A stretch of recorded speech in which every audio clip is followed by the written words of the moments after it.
The Competition Commission of South Africa may have to change tack. The President wants them to lean more towards actively ensuring that market conditions are fair. But how the state goes about this is critical, says Martin Versfeld, a competition lawyer. I think it's undeniable that the South African market is highly concentrated. The question is how one addresses that concentration. Does one seek to do so through the medium of the Competition Act? In part, the Competition Act, of course, does provide for intervention in circumstances of concentration. In the context of mergers, there are specific public interest provisions which deal directly with issues of ownership. The monopolies are formed by deeper systemic dynamics. We are removed from a lot of the markets to which we export, significantly removed geographically. We're also not a significant market in size compared to our US and European counterparts. In those circumstances, we need the scale and the efficiencies associated with that scale in order to compete.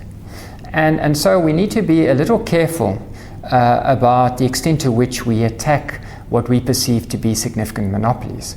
Of course, there's always a balancing act. The balancing act is you need to balance those benefits against the potential barriers associated with large monopolies and the inability of smaller players to enter the market. But the President was categorical in his speech. Two key challenges we face is the high levels of concentration in the economy, as well as the collusion and cartels which squeeze out small players and hamper the entry of young entrepreneurs and black industrialists. The competition authorities have done excellent work to uncover the cartels and punish them for breaking the law.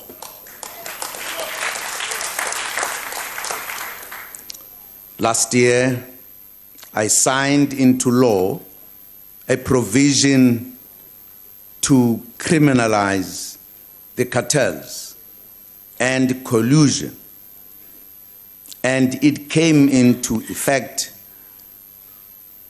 on 1 May. It carries jail sentences of up to 10 years. We are now stepping up our actions to deal with the other challenge, namely economic concentration, where a small grouping controls most of the market.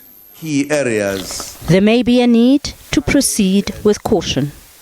Until such time as the proposed legislation is tabled, it's very difficult to articulate what precise constitutional angle may or may not be adopted, other than broadly indicating that, of course, the Constitution recognizes and respects our right to property and entrenches that right and protects that right. Having said that, of course, the Constitution also recognizes there needs to be a balance between the private protection of property interests and the broader public interest. And that's a balancing which the Constitutional Court has to engage with, and essentially they need to ensure that ultimately the broader preamble of the Constitution and its remit is met from a public interest perspective, as well as the private interest.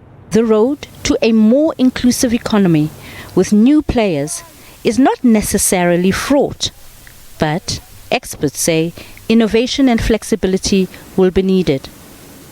Thandeka Qubulembeki, SABC News, Johannesburg.